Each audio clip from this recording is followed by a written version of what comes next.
இந்த டாப்பிக்கில் நம்ம என்ன பார்க்க போகிறோம் அப்படின்னா 8ஆம் வகுப்பில் இயல் 6ல் இருக்கக்கூடிய செய்யுள் பகுதி தான் பார்க்க போகிறோம். இதுக்கு முன்னாடி வந்து ஒரு பாடல் பார்த்துருப்போம். அதாவது தகடூர் யாத்திரை அப்படின்ற நூல்லேருந்து கொடுத்துருப்பாங்க. அதாவது சேர நாட்டில் மழை வந்து அதிகமாக வந்திருக்கும், அதனால் உழவர்கள் வந்து மகிழ்ச்சியாக இருந்திருப்பாங்க, அவங்களுக்கு வருவாய் வந்து அதிகமாக வந்திருக்கும் அப்படின்னு பார்த்துருப்போம். ஆனால் இங்கே வந்து அப்படி கிடையாது, மழையே இல்லாமல் பஞ்ச காலம் வந்து ஏற்படுது. ஸோ அது ரிலேட்டடாக தான் இந்த பாடல் வந்து கொடுத்துருப்பாங்க. இது வந்து எக்ஸாம் பாயிண்ட் ஆஃப்ல என்ன கேட்பாங்க அப்படின்றத மட்டும் பார்த்தா போதும். அதாவது மழை வேண்டி மக்கள் வந்து வழிபாடு செஞ்சாங்க, அதுதான் இந்த பாடலில் வந்து கொடுத்துருப்பாங்க. இதில் ஃபஸ்ட்டு இந்த பாடலில் வந்து மழை பெய்யவில்லை மழை பெய்யவில்லை அப்படின்ற லைன் மட்டும் அப்படியே பார்த்துங்க, போதுமானது. இதில் எதுவும் தகவல்கள் வந்து நமக்கு எக்ஸாம் பாயிண்ட் ஆஃப் வியூவில் தேவை கிடையாது. ஏன்னா அது சிலபஸ்லாம் வந்து எதுவும் கவர் ஆகாது, ஏன்னா அது ஆசிரியரும் கிடையாது. ஓகேவா? இங்கே கொடுத்துருப்பாங்க, அதான் கனமழை இல்லை கனமழை இல்லை, மழை இல்லாமல் என்ன பண்ணுறாங்க, மக்கள் வந்து ரொம்ப கஷ்டமாக இருக்கிறாங்க. அதுக்கப்புறம் அவங்க என்ன பண்ண போகிறாங்க அப்படின்னா ஒரு 3-5 நாட்கள் மழையே இல்லாமல் ரொம்ப கஷ்டப்படுறாங்க, பஞ்சம் ஏற்படுது. அதுக்கப்புறம் என்ன பண்ணுறாங்க அப்படின்னா அவங்க காட்டுக்கு போகிறதுக்காக முடிவெடுக்கிறாங்க. அதுதான் இங்கே கொடுத்துருப்பாங்க, இந்த பத்தியில் கொடுத்துருப்பாங்க, மழை பெய்யவில்லை அப்படின்ட்டுருக்கு, அதை பார்த்துங்க. அதுக்கப்புறம் என்ன பண்ணுறாங்க, அப்போ காட்டுக்கு போகிறதுக்கு முன்னாடி அவங்க என்ன பண்ணுவாங்களாம் அப்படின்னா, அதாவது பாட்டு பாடிட்டு, அதாவது சோறு வாங்கிறதுக்காக போவாங்களாம், அது உணவு வாங்கிறதுக்காக போகிறாங்க. வெவ்வேறு வீடுகளில் வந்து போவாங்க. சரிங்களா? அது ரிலேட்டடாக நம்ம பார்ப்போம். அதாவது பானை, அகப்பை, பழைய முறம் இதெல்லாம் வந்து தலையில் வச்சுன்னு அவங்க வந்து கிளம்புறாங்க. எங்கே போகிறாங்க? காட்டுக்கு போகிறாங்க. காட்டுக்கு போகிறதுக்கு முன்னாடி அந்த வீட்டை விட்டு அவங்க வெளியே வந்து போகிறாங்க இல்லையா? அப்போ போகும்போது வந்துட்டு என்ன ஆகுது அப்படின்னா இந்த மழை வந்து வருது அப்படின்னு வந்து சொல்கிறாங்க. சரிங்களா? அதான் பெய்யுது அப்படின்னா மழை வந்து பெய்யுது அப்படின்றாங்க. இவ்வளோதான் இதில் தகவல்.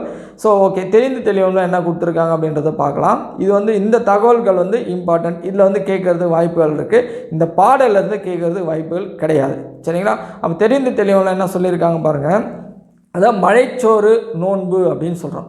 அப்படின்னா என்ன அப்படின்னா, அப்போ பஞ்சம் ஏற்படுறப்ப மக்கள் வந்து என்ன பண்ணுறாங்க அப்படின்னா ஒவ்வொரு வீடாக சேர்ந்து அந்த பானை அதெல்லாம் வந்து எடுத்துகிட்டு ஒவ்வொரு வீடாக சென்று உப்பு இல்லாத சோற்றை வந்து வாங்கின்னு வராங்க. சரிங்களா? அதாவது பஞ்சம் இருக்குது அந்த டைமில் ஒவ்வொரு வீடாக சென்று மக்கள் வந்து உப்பே இல்லாத அந்த உணவை வந்துட்டு வாங்கிட்டு வராங்க. வாங்கிட்டு வந்து ஏதோ ஒரு பொது இடத்துல வச்சுட்டு எல்லாரும் சேர்ந்து அதை வந்து சாப்பிடுவாங்களாம்.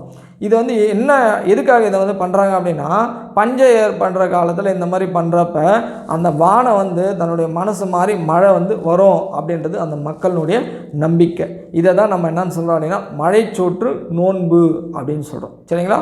இப்போ நூல்வெளி பார்க்கலாம். பழந்தமிழர் வழிபாட்டு மரபுகள் அப்படின்ற நூலுடைய பதிப்பாசிரியர் ஆ. கௌரன், பதிப்பாசிரியர் அப்படின்னு கொடுத்துருக்காங்க. சரிங்களா? பழந்தமிழர் வழிபாட்டு மரபுகள் அப்படின்ற நூலுடைய பதிப்பாசிரியர் ஆ. கௌரன்.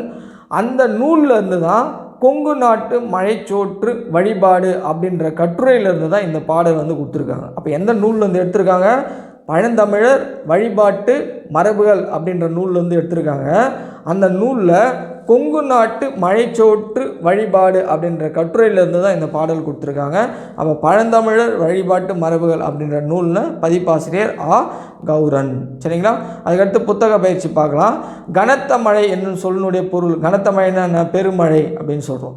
வாசல் எல்லாம் அப்படின்னா வாசல் கூட்டல் எல்லாம். பெற்றெடுத்தோம் அப்படின்னா பெற்று கூட்டல் எடுத்தோம். கால் கூட்டல் இறங்கி அப்படின்னா கால் இறங்கி. சரிங்களா? அவ்வளோதான். இதுக்கடுத்து உரைநடை பகுதி வரும். உரைநடை பகுதி வந்து நம்ம அடுத்த வீடியோவில் பார்க்கலாம். நன்றி.